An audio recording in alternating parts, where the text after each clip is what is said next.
بسم اللہ الرحمن الرحیم۔ السلام علیکم۔ آج کا جو وائس نوٹ ہے وہ یقین باللہ پہ ہے۔ جب یقین باللہ کہ ہم اللہ پہ یقین کیسے پیدا کریں کہ یہ دنیا کس نے بنائی ہے، اور یہ اللہ کو کس نے ہم کو بتایا ہے کہ اللہ اس دنیا کا بنانے والا ہے۔ اللہ کی ہر چیز پہ یقین پیدا کرنا یعنی یقین کامل ہے، یقین باللہ ہے۔ اصل میں جب ہم آج کل کے دور میں کسی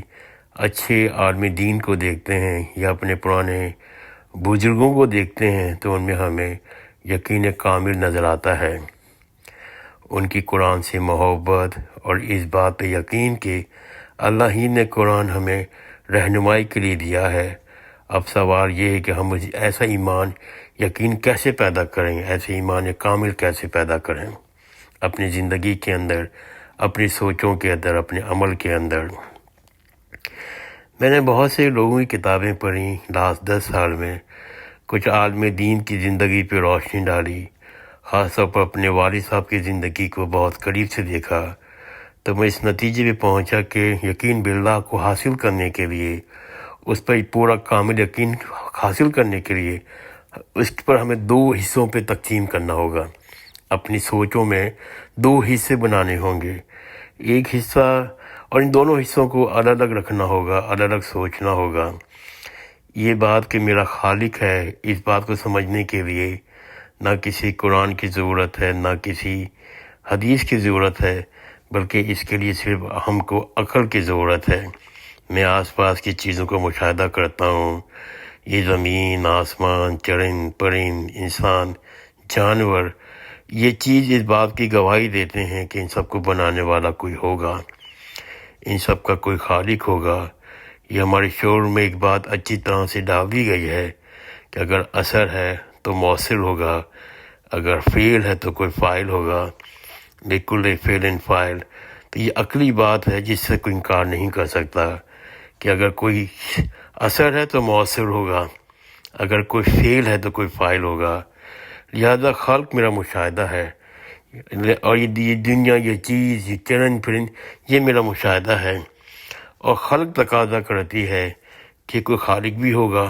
یہ ناگزیر عقلی نتیجہ ہے۔ اس کو فلسفی کی کتابوں میں وجوب عقلی کہا جاتا ہے۔ اب بات کہ خالق کون ہے، اس کا بنانے والا کون ہے، اس کا مالک کون ہے، یہ اصل سوال ہے جو آج کل کے دور میں دین سے دور لوگوں کے لیے مشکل میں ڈالے ہوئے ہے، اور اس پر سونے پہ سہاگا بڑے بڑے فلسفی یعنی کہ ایرسٹوٹل، پلیٹو، اور آج کے دور میں نئے نئے فلسفی جو ہیں، جس مثال کے طور پر برٹرینڈ رسل جواب دیتے ہیں یہی کائنات تمہارا خالق ہے، یہی کائنات تم کو پیدا کرنے والی ہے، یہی کائنات تم کو بنانے والی ہے۔ لیکن انبیاء کرام نے ہمیں بتایا ہے کہ نہیں، یہ کائنات خالق نہیں ہے، بلکہ اس کائنات کا بھی اور تمہارا خالق بھی وہ علیم الحکیم ہستی ہے جس کو انبیاء کرام اللہ کی صفات کے ساتھ متعارف کرواتے ہیں۔ اس لیے ان دونوں حصوں کو الگ الگ رکھنا ہوگا، یعنی کہ خالق کون ہے اور خلق کون ہے۔ یہ کون سی جگہ ہے جہاں تک عقل ہمارا ہاتھ پکڑ کر لے جاتی ہے، ہم اس کا انکار نہیں کر سکتے۔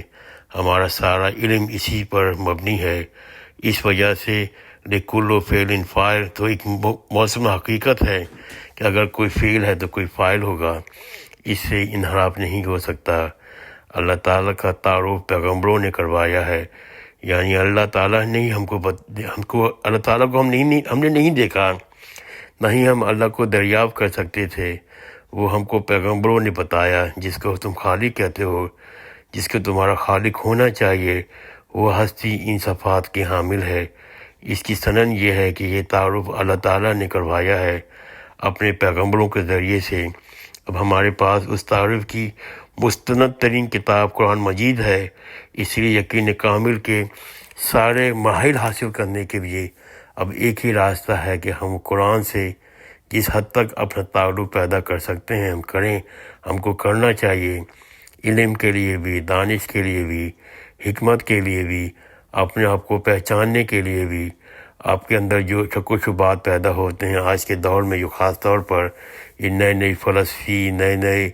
آپ کے موٹیویٹ اسپیکر، اور اگر سوشل میڈیا کے دور میں ہر شخص اپنی بات پیدا کر دیتا ہے، اس کے ذریعے سے عام شخص جو دین سے دور ہے اس کے اندر شک و شبہات پیدا ہو جاتے ہیں۔ اس کو ان کے لیے صرف ایک ہی گزارش ہے کہ وہ جتنا قریب ہوں گے اللہ تعالیٰ کے، جتنے قرآن کے قریب ہوں گے، جتنا قرآن کو پڑھیں گے، قرآن کو سمجھیں گے، جتنا اس کو اپنے مسائل کا حل ڈھونڈنے کے لیے مطالعہ کریں گے، اس پہ غور و فکر کریں گے۔ اچھا ہے اگر آپ قرآن عربی زبان سیکھ لیں، قرآن کی عربی کے ادب سے آشنائی حاصل کر لیں،